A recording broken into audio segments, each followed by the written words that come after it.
El corazón delator, de Edgar Allan Poe. Es cierto, siempre he sido nervioso, muy nervioso, terriblemente nervioso. Pero, ¿por qué afirman ustedes que estoy loco? La enfermedad había agudizado mis sentidos, en vez de destruirlos o embotarlos. Y mi oído era el más agudo de todos.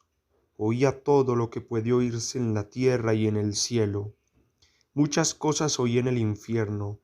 ¿Cómo puedo estar loco, entonces?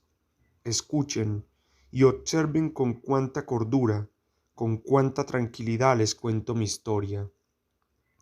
Me es imposible decir cómo aquella idea me entró en la cabeza por primera vez, pero, una vez concebida, me acosó noche y día. Yo no perseguía ningún propósito, ni tampoco estaba colérico. Quería mucho al viejo. Jamás me había hecho nada malo, jamás me insultó. Su dinero no me interesaba. Me parece que fue su ojo. Sí, eso fue. Tenía un ojo semejante al de un buitre, un ojo celeste y velado por una tela. Cada vez que lo clavaba en mí, se me helaba la sangre. Y así, poco a poco, muy gradualmente, me fui decidiendo a matar al viejo y librarme de aquel ojo para siempre. Presten atención ahora. Ustedes me toman por loco, pero los locos no saben nada. En cambio, si hubieran podido verme, si hubieran podido ver con qué habilidad procedí, con qué cuidado, con qué previsión, con qué disimulo me puse a la obra. Jamás fui más amable con el viejo que la semana antes de matarlo. Todas las noches, hacia las 12, hacía yo girar el picaporte de su puerta y la abría. Oh, tan suavemente. Y entonces, cuando la abertura era lo bastante grande para pasar la cabeza, levantaba una línea sorda, cerrada, completamente cerrada, de manera que no se viera ninguna luz, y tras ella pasaba la cabeza. Oh, ustedes se hubieran reído al ver cuán astutamente pasaba la cabeza. La movía lentamente, muy, muy lentamente, a fin de no perturbar el sueño del viejo. Me llevaba una hora entera introducir completamente la cabeza por la abertura de la puerta hasta verlo tendido en su cama. Es que un loco hubiera sido tan prudente como yo, y entonces, cuando tenía la cabeza completamente dentro del cuarto, abría la linterna cautelosamente. Oh, tan cautelosamente. Sí, cautelosamente iba abriendo la linterna, pues crujían las bisagras. La iba abriendo lo suficiente para que un solo rayo de luz cayera sobre el ojo de buitre.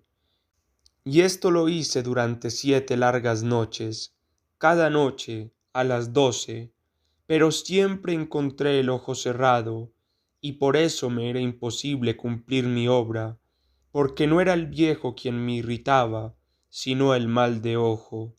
Y por la mañana, apenas iniciado el día, entraba sin miedo en su habitación y le hablaba resueltamente, llamándolo por su nombre con voz cordial y preguntándole cómo había pasado la noche. Ya ven ustedes que tendría que haber sido un viejo muy astuto para sospechar que todas las noches, justamente a las 12, iba yo a mirarlo mientras dormía. Al llegar la octava noche, procedí con mayor cautela que de costumbre al abrir la puerta. El minutero de un reloj se mueve con más rapidez de lo que se movía mi mano. Jamás, antes de aquella noche, había sentido el alcance de mis facultades, de mi sagacidad. Apenas lograba contener mi impresión de triunfo. Pensar que estaba ahí, abriendo poco a poco la puerta, y que él ni siquiera soñaba con mis secretas intenciones o pensamientos. Me reí entre dientes ante esta idea, y quizá me oyó, porque lo sentí moverse repentinamente en la cama, como si se sobresaltara. Ustedes pensarán que me eché hacia atrás, pero no. Su cuarto estaba tan negro como la pez, ya que el viejo cerraba completamente las persianas por miedo a los ladrones. Yo sabía que le era imposible distinguir la abertura de la puerta, y seguí empujando suavemente, suavemente. Había ya pasado la cabeza, y me disponía a abrir la linterna, cuando mi pulgar resbaló en el cierre metálico, y el viejo se enderezó en el lecho, gritando: ¿Quién está ahí? Permanecí inmóvil, sin decir palabra. Durante una hora entera no moví un solo músculo, y en todo ese tiempo no oí que volviera a tenderse en la cama. Seguía sentado, escuchando, tal como yo lo había hecho, noche tras noche, mientras escuchaba en la pared los taladros cuyo sonido anuncia la muerte. Oí de pronto un leve quejido, y supe que era el quejido que nace del terror. No expresaba dolor o pena. Oh, no. Era el ahogado sonido que brota del fondo del alma cuando el espanto la sobrecoge. Bien conocía yo ese sonido. Muchas noches, justamente a las 12, cuando el mundo entero dormía, surgió de mi pecho, ahondando con su espantoso eco los terrores que me enloquecían. Repito que lo conocía bien. Comprendí lo que estaba sintiendo el viejo y le tuve lástima, aunque me reía en el fondo de mi corazón. Comprendí que había estado despierto desde el primer leve ruido, cuando se movió en la cama. Había tratado de decirse que aquel ruido no era nada, pero sin conseguirlo. Pensaba: no es más que el viento en la chimenea, o un grillo que chirrió una sola vez. Sí, había tratado de darse ánimo con esas suposiciones, pero todo era en vano.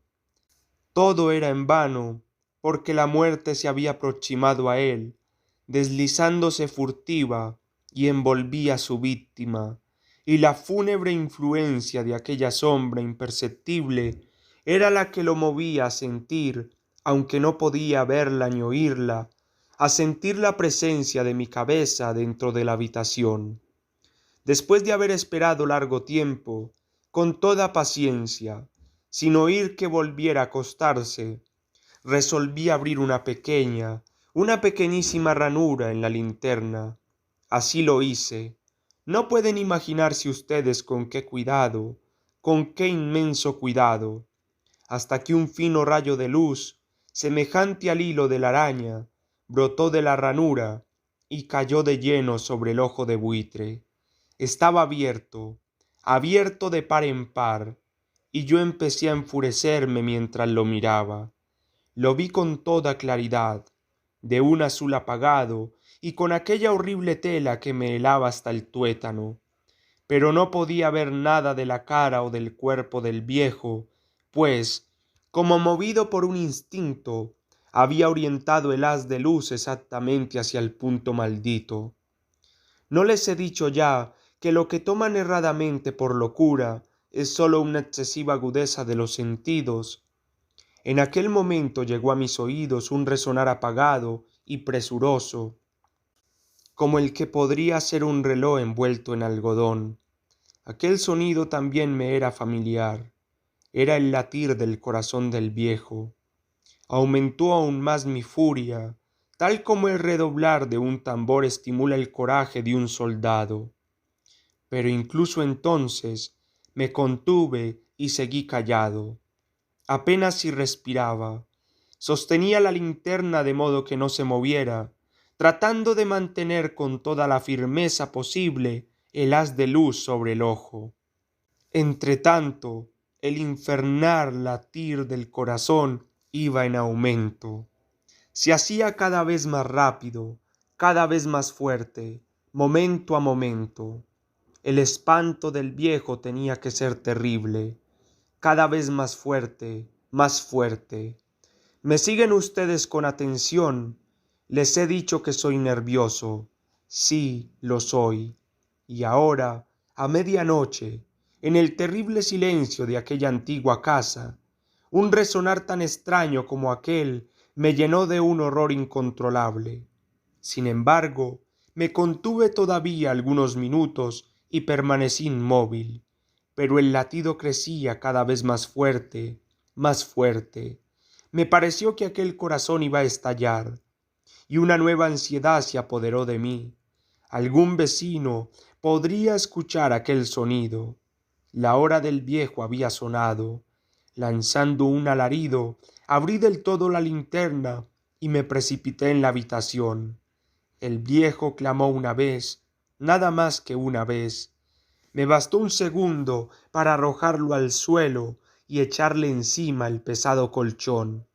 Sonreí alegremente al ver lo fácil que me había resultado todo, pero durante varios minutos el corazón siguió latiendo con un sonido ahogado.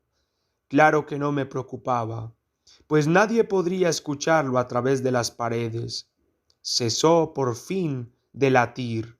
El viejo había muerto. Levanté el colchón y examiné el cadáver. Sí, estaba muerto, completamente muerto. Apoyé la mano sobre el corazón y la mantuve así largo tiempo. No se sentía el menor latido. El viejo estaba bien muerto. Su ojo no volvería a molestarme. Si ustedes continúan tomándome por loco, dejarán de hacerlo cuando les describa las astutas preocupaciones que adopté para esconder el cadáver. La noche avanzaba, mientras yo cumplía mi trabajo con rapidez, pero en silencio. Ante todo descuarticé el cadáver, le corté la cabeza, brazos y piernas. Levanté luego 3 planchas del piso de la habitación y escondí los restos en el hueco. Volví a poner los tablones con tanta habilidad que ningún ojo humano, ni siquiera el suyo, hubiera podido advertir la menor diferencia. No había nada que lavar, ninguna mancha, ningún rastro de sangre. Yo era demasiado precavido para eso. Una cuba había recogido todo. Ja, ja. Cuando hube terminado mi tarea eran las 4 de la madrugada, pero seguía tan oscuro como a medianoche. En momentos en que se oían las campanadas de la hora, golpearon a la puerta de la calle. Acudí a abrir con toda tranquilidad, pues ¿qué podía temer ahora? Hallé a 3 caballeros, que se presentaron muy civilmente como oficiales de policía. Durante la noche, un vecino había escuchado un alarido, por lo cual se sospechaba la posibilidad de algún atentado. Al recibir este informe en el puesto de policía, habían comisionado a los 3 agentes para que registraran el lugar. Sonreí, pues. ¿Qué tenía que temer? Di la bienvenida a los oficiales y les expliqué que yo había lanzado aquel grito durante una pesadilla. Les hice saber que el viejo se había ausentado a la campaña. Llevé a los visitantes a recorrer la casa y los invité a que revisaran bien. Finalmente, acabé conduciéndolos a la habitación del muerto. Les mostré sus caudales intactos y cómo cada cosa se hallaba en su lugar. En el entusiasmo de mis confidencias, traje sillas a la habitación y pedí a los 3 caballeros que descansaran allí de su fatiga, mientras yo mismo, con la audacia de mi perfecto triunfo, ponía mi silla en el exacto punto bajo el cual reposaba el cadáver de mi víctima. Los oficiales se sentían satisfechos. Mis modales los habían convencido. Por mi parte, me hallaba perfectamente cómodo. Sentáronse y hablaron de cosas comunes, mientras yo les contestaba con animación. Mas, al cabo de un rato, empecé a notar que me ponía pálido y deseé que se marcharan. Me dolía la cabeza y creía percibir un zumbido en los oídos, pero los policías continuaban sentados y charlando. El zumbido se hizo más intenso, seguía resonando y era cada vez más intenso. Hablé en voz muy alta para librarme de esa sensación, pero continuaba lo mismo y se iba haciendo cada vez más clara, hasta que al fin me di cuenta de que aquel sonido no se producía dentro de mis oídos. Sin duda, debí de ponerme muy pálido, pero seguía hablando con creciente soltura y levantando mucho la voz. Empero el sonido aumentaba. ¿Y qué podía hacer yo? Era un resonar apagado y presuroso, un sonido como el que podría ser un reloj envuelto en algodón. Yo jadeaba, tratando de recobrar el aliento, y sin embargo, los policías no habían oído nada. Hablé con mayor rapidez, con vehemencia, pero el sonido crecía continuamente. Me puse en pie y discutí sobre insignificancias en voz muy alta y con violentas gesticulaciones, pero el sonido crecía continuamente. ¿Por qué no se iban? Anduve de un lado a otro, a grandes pasos, como si las observaciones de aquellos hombres me enfurecieran, pero el sonido crecía continuamente. Oh Dios, ¿qué podía hacer yo? Lancé espumarajos de rabia, maldije, juré, balanceando la silla sobre la cual me había sentado, raspé con ella las tablas del piso, pero el sonido sobrepujaba a todos los otros y crecía sin cesar. Más alto, más alto, más alto. Y entre tanto los hombres seguían charlando plácidamente y sonriendo. Era posible que no oyeran. Santo Dios. No, no. Claro que oían y que sospechaban. Sabían y se estaban burlando de mi horror. Sí, así lo pensé y así lo pienso hoy. Pero cualquier cosa era preferible a aquella agonía. Cualquier cosa sería más tolerable que aquel escarnio. No podía soportar más tiempo sus sonrisas hipócritas. Sentí que tenía que gritar o morir, y entonces, otra vez, escuchen, más fuerte, más fuerte, más fuerte, más fuerte.